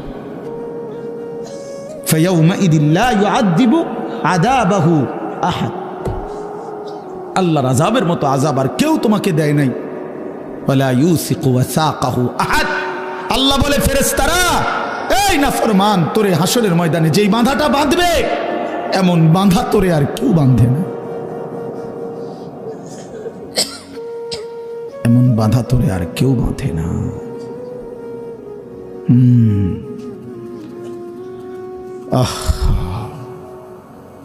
চলেন ফিরবার চেষ্টা করি, আমিও আপনিও। আল্লাহ আমাদেরকে বিবেক দান করেন। এরপরে আল্লাহ বলেন, ইয়া আইয়াতুহান নাফসুল মুতমাইন্নাহ। এখানে এটার অর্থ কি, মানে আমি বুঝাই না, আপনার করে বুঝতে সুবিধা হবে। আমি ছোটবেলায় আমার আব্বা প্রচণ্ড রাগী ছিল, আমার আব্বা ভীষণ রাগী ছিল। প্রাইমারি স্কুলের মাস্টার ছিলেন, মসজিদের ইমাম ছিলেন, 43 বছর এক মসজিদে ইমামতি করছে আব্বা, প্রাইমারি স্কুলে মাস্টারে। আব্বার খুব রাগ ছিল, ছোটবেলায় আমগরে খুব শাসন করতো আব্বা, সব ভাইরে। বাবার কঠোর শাসনের কারণে আলহামদুলিল্লাহ আল্লাহর দয়া আমরা 5 ভাই আলেম হয়েছি। এটা পিছনে বাবার কঠোর শাসন ছিল। যাই হোক, তো আব্বা মাঝে মধ্যে ছোট লাঠি নিত। আমার ভাইদের কোনো, আমার বড় কোনো ভাইরে যদি মারার জন্য ধরতো, লাঠি লইছে মনে হয় মারবো কোনো কারণে, তা আমার মনে আছে আমি বা আমরা কাইন্দে দিতাম, ভ্যা করে কাইন্দে দিতাম। তা আব্বা তখন কইতো, আরে না না তোরে তোরে তো আব্বা মারছি না, তুই আব্বা কাছে তোরে তো কিছু বলি না। আমার তো ধরে নাই মনে, কিন্তু ধরবার আগে আমি নাই, ডরে আর কি, কাঁদতাম, কাইন্দে দিতাম আর চিৎকার করতাম। তা আব্বাই বলতো, না না আব্বা তোরে মারবো না, তুই বুকাছে আয়। তো আল্লাহ তাআলা এখানে বলতেছে, এই নাফরমানের বান্দা ফিডা দেখলে, ইমানদার বান্দা নেককার বান্দা যদি আবার ঘাবড়ায় যায়, হায় হায় কি হইতেছে, তো আল্লাহ তাআলা নিজে তখন ডাক দিবে, ইয়া আইয়াতুহান নাফসুল মুতমাইন্নাহ, এই আমার ইমানদার বান্দা, প্রশান্ত আত্মা, জিন্দেগি ভর আমার গোলামি করেছো, আমার গোলামি করেছো, আমার হুকুম মানছো, ইরজিই ইলা রাব্বিক, আরে তুমি আমার কাছে আসো বান্দা, এদিকে আসো, তুমি ঘাবড়াইও না, এই ফিডাফিডি বান্দা বান্দি দেখা তুমি ঘাবড়াইও না, তুমি আমার কাছে আসো, রাদিয়াতাম মারদিয়া, আমিও তোমার উপরে রাজি, তুমিও আমার উপরে রাজি, কোনো ঘাবড়া। ওই ফিডা চলুক, তুমি মারতো না, তুমি আইলাও আমার কাছে, তুমি আমার, আমি তোমার, हम यहां से तुम वहां से, दोनों जानिब से इशारा हुआ। রাদিয়াতাম মারদিয়া, বান্দা বলে আল্লাহ আমি আপনাকে ভালোবাসি, আল্লাহ বলে বান্দা আমিও তোকে ভালোবাসি। বান্দা বলে আমি আল্লাহ আপনার উপরে রাজি, আল্লাহ বলে বান্দা আমিও তোমার উপরে রাজি। हम यहाँ से तुम वहां से, दोनों जानिब से इशारा हुआ, আমি এখান থেকে তিনি ওইখান থেকে, দুই দিক থেকেই ইশারা হইছে যে দুইজন দুইজনকে ভালোবাসে। সুবহানাল্লাহ, সুবহান, আলহামদুলিল্লাহ। তো আল্লাহ তাআলা বলেন, ঘাবড়াইও না বান্দা, তুমি ঘাবড়াইও, ওই সুফিটা দেখে তুমি ঘাবড়াইও না, তুমি আসো আমার কাছে, তুমি আমার, আমি তোমার। ফাদখুলি ফি ইবাদি ওয়াদখুলি জান্নাতি, এখানে আমার নেককার আরো বান্দা আছে, তুমি তাদের সাথে আইসা বসো আর একসাথে আমার জান্নাতে ঢোকো। এই কথাটা শেষ শোনেন, ওয়াদখুল, তো শুনুনি তুমি, ওয়াদখুলি জান্নাতে, ও আমার ছাত্র, এই জন্য বারবার এর দিকে তাকাই দেন, অনেক মহব্বতের ছাত্র। তো ওয়াদখুলি জান্নাতি অর্থ হইল, একটা মজার কথা শুনেন। আমার একজন ঘনিষ্ঠ মানুষ গতকালকে, তো আমি মাহফিলে যাব, তো ওনারে ফোন দিছি, ভাই আপনি কই? কয় হুজুর আমি তো মাহফিলে যাবো আপনার। তা আমি বললাম না, আপনি আমার গাড়িতে যাবেন, আপনি অপেক্ষা করেন, আপনি আমার গাড়িতে যাবেন, কামনের গাড়িতে আমার নিবেন। আমি হ্যাঁ, এইটা বলছি, আর যে সে এতটা খুশি হয়েছে যে আমার গাড়িতে নিব বলছি। তো এই তাফসিরের মধ্যে লিখছে, ইমানদার নেককার বান্দারা সারাটা জীবন যারা আল্লাহর গোলামি বন্দিগি হুকুম মানছে, আজকে যখন হাসরের ময়দানে আল্লাহ নিজে বলবে ওয়াদখুলি জান্নাতি, আমার জান্নাতে ঢোকো, আল্লাহর কসম ইমানদার বান্দা বলবে মাওলা আমি সব পাইয়া গেছি। আমার আল্লাহ তো বলবে আমার জান্নাতে ঢোকো, জান্নাতি আমার জান্নাতে ঢোকো। এটা বলতে দেরি, বান্দা বলবে মাওলা আর লাগবে না, আমি পাইছি সব, আমি সব পাইছি, আমি সব পেয়েছি, আপনার জান্নাতে আমাকে ঢুকতে দিবেন, এর চাইতে বড় পাওয়া আমার কি। এই শব্দটা বলাতে বান্দা ভীষণ খুশি হবে যে আল্লাহ নিজের বলতেছে যে আমার জান্নাতে ঢুকো, আমার জান্নাতে ঢুকো। আমরা হাদিসে পড়ছি হযরত উবাই ইবনে কাব নবীজির একজন বিখ্যাত সাহাবীর নাম। উনি ছিলেন সাহাবীদের মধ্যে সবচেয়ে সুন্দর কোরআন পড়তেন, সাইয়্যিদুল কুররা উবাই ইবনে কাব রাদিয়াল্লাহু তাআলা। নবীজি একদিন ওনাকে ডাক দিয়া বলছে, উবাই তুমি আমারে কোরআন পড়ে শোনাও। তখন ওই সাহাবী উবাই ইবনে কাব বলতেছে, ইয়া রাসূলুল্লাহ আমি আপনাকে কোরআন শোনাবো? আমরাই তো আপনার কাছ থেকে শুনি শিখি, আপনার উপরে কোরআন নাজিল হয়, আমি কেমনে, আমার সেই সাহস কোথায় আপনাকে শোনাবো? তো আল্লাহর নবী সাল্লাল্লাহু আলাইহি সাল্লাম বলছেন, উবাই মহান আল্লাহ পাক রব্বুল আলামিন তোমার নাম উল্লেখ করে জিব্রাইলকে পাঠাইয়া আমারে বলছে তোমার কাছ থেকে আমি আল্লাহর কোরআন মালিকের কালাম শুনতে। এই তখন হাদিসে স্পষ্ট আছে এই সাহাবী একটা পাগল হয়ে গেছে, ওকে কয় কি? তো উনি তিনবার একটা কথা জিগাইছে পরপর, আসাম্মানি আল্লাহ, আসাম্মানি আল্লাহ ইয়া রাসূলুল্লাহ, আর আমার নাম বলছে আল্লাহ, আমার নাম। নবীজি বলেন হ্যাঁ তোমার নাম। উনি আবার বলছে আসাম্মানি আল্লাহ, আহারে মনে করেন কথা আটকাই গেছে না মহব্বত ওনার। ইয়া রাসূলুল্লাহ বলেন কি, আমার নাম নিছে মালিক। নবী বলছে হ্যাঁ তোমার নাম। আবার বলছে উনি আমার নাম, বলছে হ্যাঁ তোমার নাম।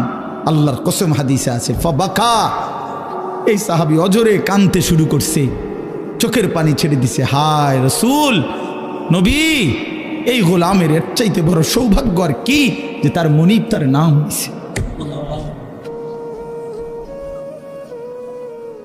গোলামির এর চাইতে বড় তৃপ্তি কি, এত বড় মহান মাওলা তার নাম নিয়েছে। এজন্য বান্দা যখন আল্লাহকে ডাকে আল্লাহ বান্দার নাম নেয়। মান যাকারানি ফি নফসিহি যাকারতুহু ফি নফসি, বান্দা যখন একাকী আমারে ডাকে আমি তারে একাকী ডাকি। বান্দা যখন সবার মাঝে আমারে ডাকে আমি তখন সবার ফেরেশতা নিয়ে তাকে ডাকি, মানে তার উপরে রহমত করি। এজন্য ইনশাআল্লাহ আমরা প্রত্যেকেই নামাজ পড়বো তো ইনশাআল্লাহ, আল্লাহর হুকুম মানে গুনাহ ছেড়ে দেন, বেপরদিগি বেহায়াপনা হারাম উপার্জন ছেড়ে দেন ইনশাআল্লাহ। আজকে ইত্তেহাদুল উলামা এই পরিষদ আলহামদুলিল্লাহ মানবতার কল্যাণ সারা দেশ নিয়ে ভাবতেছে, আল্লাহ তাদেরকে সর্বোচ্চ বিনিময় দান করেন। উত্তরবঙ্গে বাপ আমি দিনাজপুর জেলায় 40 দিন একটানা দাওয়াত তাবলীগের সফরে ছিলাম, যখন দেখছি অনেক করুণ অবস্থা যে প্রতিনিয়ত সেখানে খ্রিস্টান মিশনারিরা মুসলমানদেরকে খ্রিস্টান বানানোর ষড়যন্ত্রে প্রকাশ্যে কাজ করছে। কাদিয়ানিরা মুসলমানদেরকে কাদিয়ানি বানাবার জন্য প্রকাশ্যে কাজ করছে, অথচ খ্রিস্টানরাও কাফের কাদিয়ানিরাও কাফের, 100 কাফের, 100। কাদিয়ানিরা কয়শো কাফের, আবার বলেন কয়শো কাফের, 100 কাফের, 100 খাতমে নবুয়তকে যে অস্বীকার করে, রাসূলুল্লাহ সাল্লাল্লাহু আলাইহি সাল্লাম শেষ নবী এই কথার উপরে এক বিন্দু যে ব্যাখ্যা করে সে বেঈমান। ভিন্ন কোনো ব্যাখ্যা নাই। তিনি শেষ নবী, তিনি আখিরি নবী, তিনি খাতামুন নবিয়্যিন। বলেন আলহামদুলিল্লাহ। এই মিশনারিরা কাদিয়ানিরা কাজ এই সামান্য একটু প্রলোভনে ঈমান নষ্ট করে দিচ্ছে। এই জন্য আলহামদুলিল্লাহ তাদের জন্য যদি আপনারা কাজ করেন, এরপরে সারা দেশের বঞ্চিত মানবতার জন্য কাজ করেন, নিজেদের ইসলাহের জন্য, আলহামদুলিল্লাহ ওনারা ইউনিয়নে ইসলাহি মাহফিল করে বারবার 3 মাসে 2 মাসে। আমিও তো অনেকগুলোতে গেছি আলহামদুলিল্লাহ। আমি ইনশাআল্লাহ আমি এখনও স্বীকার করি যে আমি ওনাদের সদস্য। ইনশাআল্লাহ আল্লাহ তাআলা যেন আমাদের এই নবীনগর, দক্ষিণ মুরাদনগর, উত্তর ইত্তেহাদুল উলামা পরিষদ আল্লাহ যেন কায়েম করে দেয়। আজকে মাহবুব ভাই, আলাউদ্দিন ভাই ওনারা বললেন অনেকেই এই প্যান্ডেল সহ মাহফিল সব কিছুতে সহযোগিতা করছেন।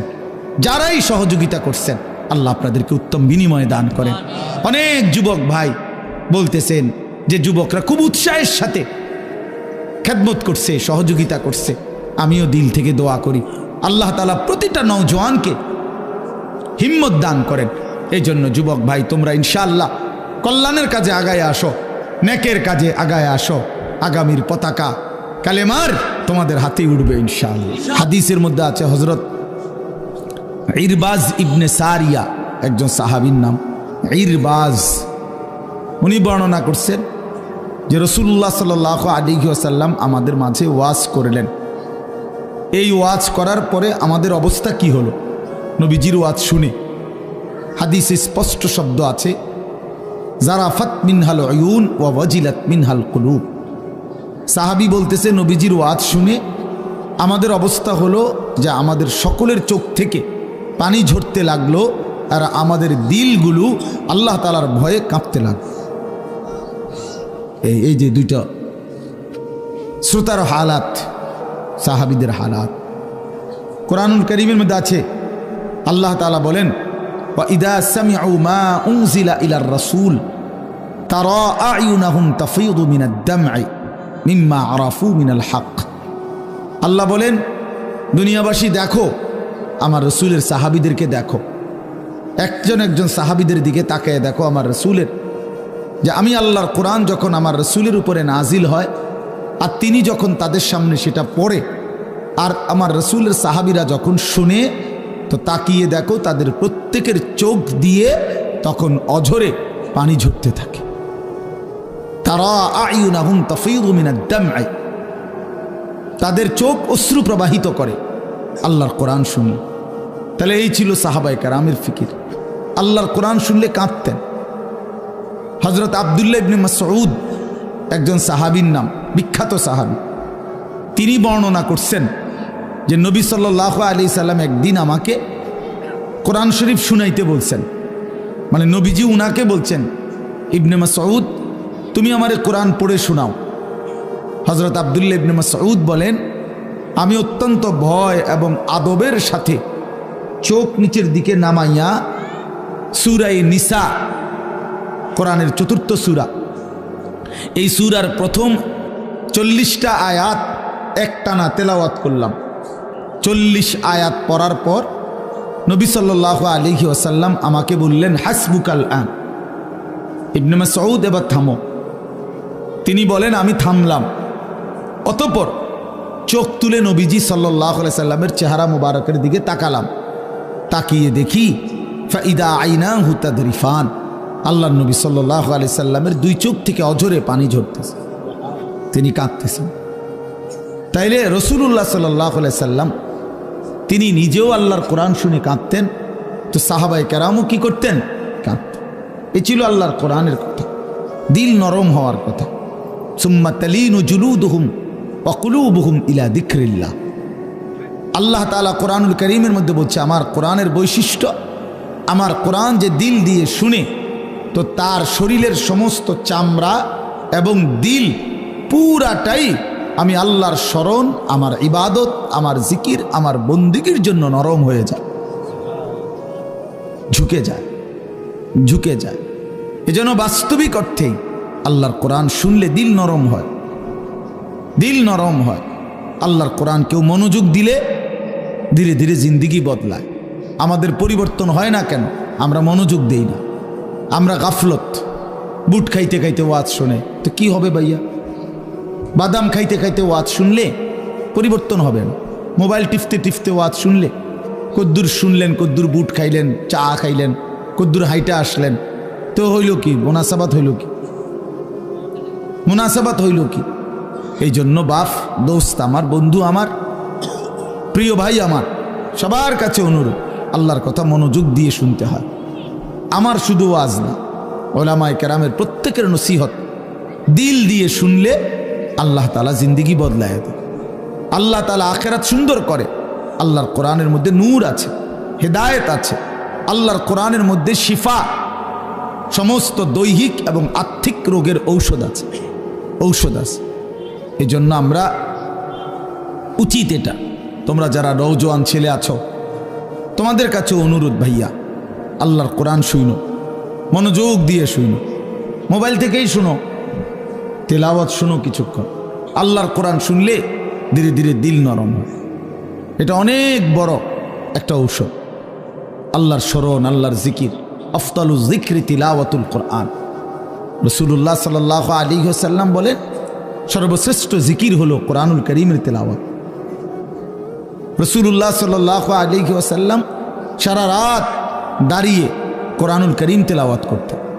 তাফসীরের মধ্যে স্পষ্ট আছে, সূরা তাহার মধ্যে, সূরা তাহার তাফসীরে আছে নবী সাল্লাল্লাহু আলাইহি সাল্লাম মাঝে মাঝে মসজিদের খুঁটির মধ্যে রাত্রিবেলা নিজের কোমর খুঁটির মধ্যে রশি দিয়ে, গামছা দিয়ে, রুমাল দিয়ে খুঁটি সহ বান দিয়া নিতেন, আর এভাবে বাইদা এক টানা দাঁড়ায়া ফজরের আজানের আগ পর্যন্ত আল্লাহর কোরআন তিলাওয়াত করতেন। হ্যাঁ হ্যাঁ, স্পষ্ট আছে এখানে। এজন্য কোরআনুল কারীম আল্লাহ নিজে বলছে, মা আনজালনা আলাইকাল কোরআন লিতাশকা। বন্ধু, আপনাকে বেইজ্জতি করা, লাঞ্ছিত করা, অপদস্থ করার জন্য, দুর্ভাগা বানানোর জন্য আমি আল্লাহ কোরআন নাজিল করি নাই। কোরআন কাউকে বেইজ্জতি করবে না। আল্লাহ ওয়াদা দিয়েছে, তাহা মা আনজালনা আলাইকাল কোরআন লিতাশকা। বন্ধু, আমি ওয়াদা দিলাম কোরআন কাউকে বেইজ্জতি করবে না। কোরআন ধরছে অথচ সে বেইজ্জতি হবে না, লাঞ্ছিত হবে না। আমি এই জন্য কোরআন নাজিল করি নাই, ইল্লা তাযকিরাতাল লিমান ইয়াখশা। আমি আল্লাহকে যে ভয় করে, কোরআন তার প্রত্যেক কদমে কদমে উপদেশ দান করে, উপদেশ দান, নসিহত দান করে, তার জীবন সাজিয়ে দেয়, তার সুন্দর একটা সুন্দর জীবন গড়ে দেয়। এজন্য কোরআন কাউকে ঠকায় না। আল্লাহ তাআলা বলছেন, যালিকা হুদাল্লাহ ইয়াহদি বিহি মান ইয়াশা। এটাই আল্লাহর পক্ষ থেকে হেদায়েত। এই যে কোরআনকে আল্লাহ বলছে যে এটাই আমি আল্লাহর হেদায়েত, এর দ্বারাই আল্লাহ যাকে চান হেদায়েত দিয়ে থাকেন, কোরআনের দ্বারা। এজন্য আলো মিলে কোরআন দ্বারা, সঠিক গন্তব্য মিলে কোরআনের দ্বারা। কোরআনবিহীন আলোহীন ব্যক্তি, এই জেনারেল লাইনের যে যাই পড়ে, যদি আল্লাহর কোরআন পড়তে না পারে, নিশ্চিত সে আলোহারা। পৃথিবী উপার্জনের বিভিন্ন নিয়ম কানুন জানে, এটা কোনো আশ্চর্য কিছু না, এগুলো তো কাফের বেঈমানরাও জানে। মানে দুনিয়ায় রোজগারের, চাকরি, ব্যবসা, কামাই রোজগারের বিভিন্ন ভদ্রচিত অত্যাধুনিক নিয়ম কানুন শিখছে, কিন্তু আলো, হেদায়েত, সুন্দর জীবন, উত্তম আখলাক, আলোকিত মানুষ, এটা আল্লাহর কোরআন বিহীন, আল্লাহর কসম, অন্য কিছু দ্বারা হবে না, হবে না। এজন্য যে যুবক মুসলমান হওয়ার পরেও আল্লাহর কোরআন থেকে কিছু নেয় নাই, সে আলো পায় নাই, আলো পায় নাই। কামাই রোজগারি করা শিখছে কিন্তু আলো পায় নাই। ফামান লাম ইয়াজআলিল্লাহু লাহু নূরান ফামা লাহু মিন নূর। আল্লাহ তাআলা কোরআনুল কারীমে বলেন, আল্লাহর আলো যে পেল না তার জন্য কোথাও কোনো আলো নাই। ফামা লাহু মিন নূরিন, তার জন্য কোনো আলো নেই। ওয়ামান ইউদ্লিলিল্লাহু ফামা লাহু মিন হাদ। প্রিয় ভাই, মনোযোগ দিয়ে শোনো, আল্লাহ তাআলা বলেন, আল্লাহ যাকে পথ হারা করে দিলেন তার জন্য আর কোথাও কোনো পথ প্রদর্শক নাই।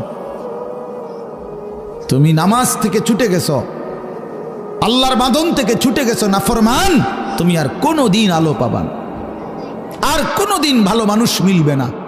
বাকিরা সব তোমাকে আল্লাহরে বাদ দিলা, নামাজকে বাদ দিলা, কোরআনকে বাদ দিলা, ওলামায়ে কেরামকে বাদ দিলা, রসুলকে বাদ দিলা। আল্লাহর কসমের পরে যেখানে যাইবা সেখানে অন্ধকার ছাড়া, নাফরমানি ছাড়া আর কিছু মিলবে না, আর কিছু মিলবে না। এটাই সত্য, এটাই সত্য কথা, এটাই বাস্তব কথা। আল্লাহর আলো যে পেল না সে আর কিছুই পেল না, সে আর কিছুই পেল না। আমি এজন্য সাফ বললাম, প্রিয় ভাই আমার, জেনারেল লাইনে যা মন চায় তুমি পড়ো, যে দূর মনে চায় আরো পড়ো, আরো ডিগ্রি নাও, কোনো অসুবিধা নেই।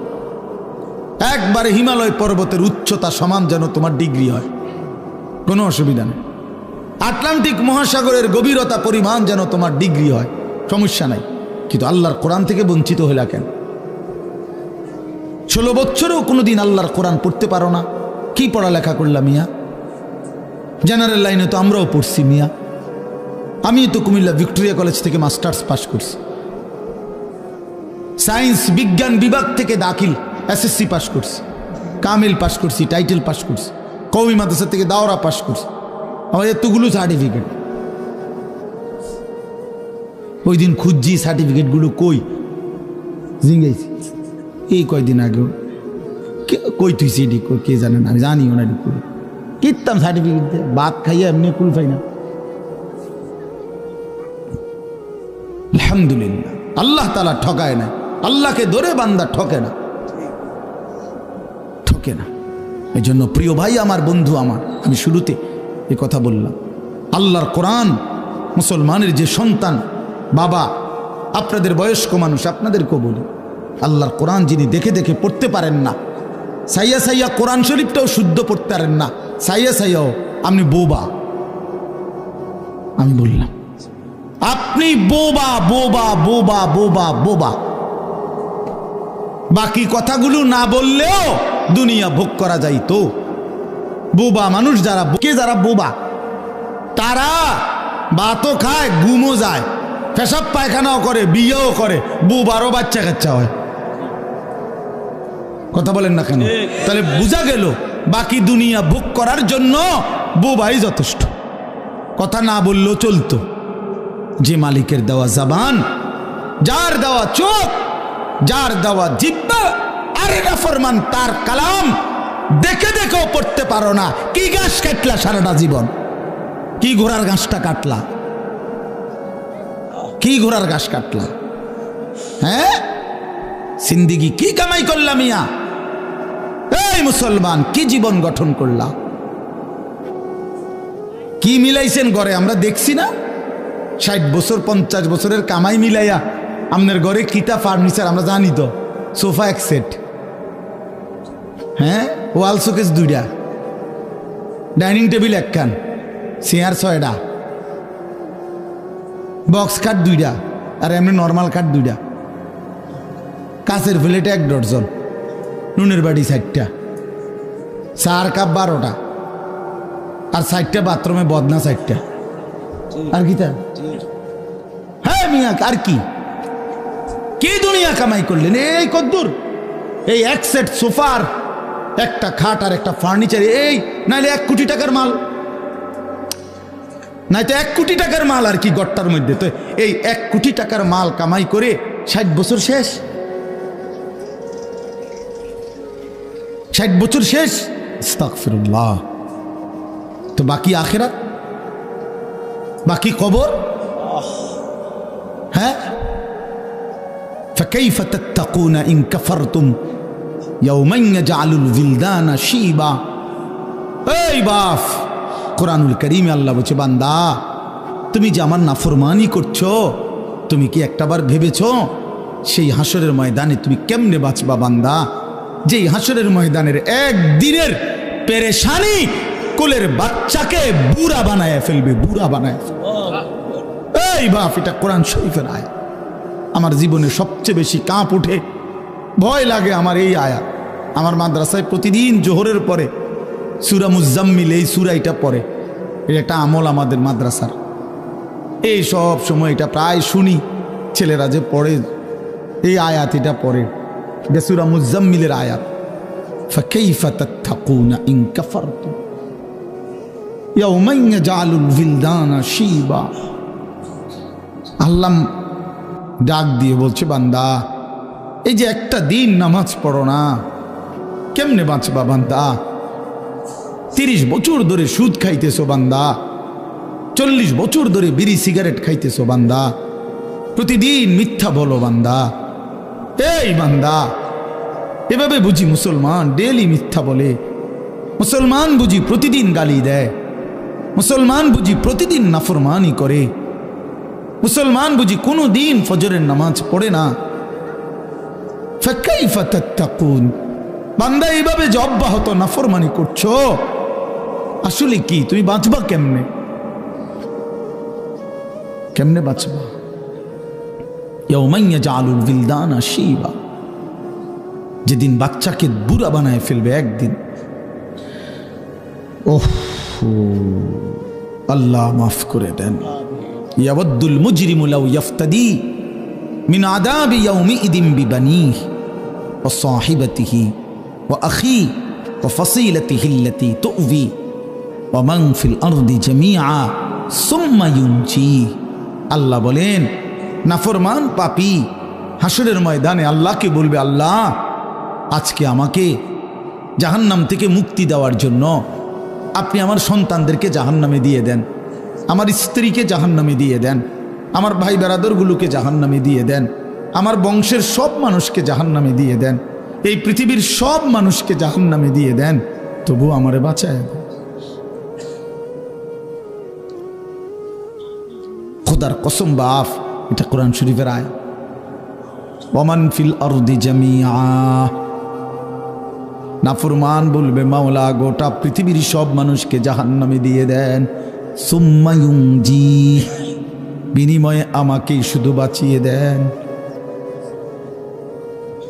কাল্লা ইন্নাহা লাযা নাযাআতাল লিশ-শাওয়া, আল্লাহ বলে কখনোই না বান্দা, ইন্নাহা লাযা, এই যে জাহান্নামের ধাউ ধাউ লেলিহান আগুন, এই মুহূর্তে তুমি নাফরমানকে জাহান্নামে ছুঁড়ে ফেলা হবে, মারতেই ফেলতেই, নাযাআতাল লিশ-শাওয়া, তোমার শরীরের চামড়াগুলোকে, গোশতগুলোকে প্রথম সেকেন্ডেই জাহান্নামের আগুন ভুনা বানায় ফেলবে, ভুনা কাবাব বানায় ফেলবে।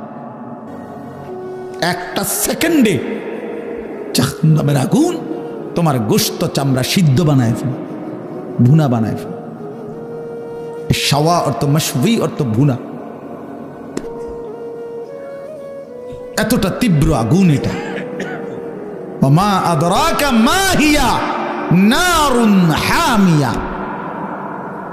আল্লাহ তাআলা বলছে বন্ধু, নবীকে বলছে, মিয়া রাসূলকে বলছে, রাসূলকে, এই দোস্ত আপনি জানেন জাহান্নামের আগুন কি ভয়ানক? নারুন হামিয়া, প্রচন্ড তাপ, উত্তাপ, লেলিহান আগুন, ধাউ ধাউ আগুন। আল্লাহ রসুল সাল্লাল্লাহু আলাইহি সাল্লাম হাদিসে আছে, এই আয়াতের তাফসিরে নারুন হামিয়া, এই আয়াতের তাফসিরে নবীজি বলছে, শুনতেছেন আপনারা?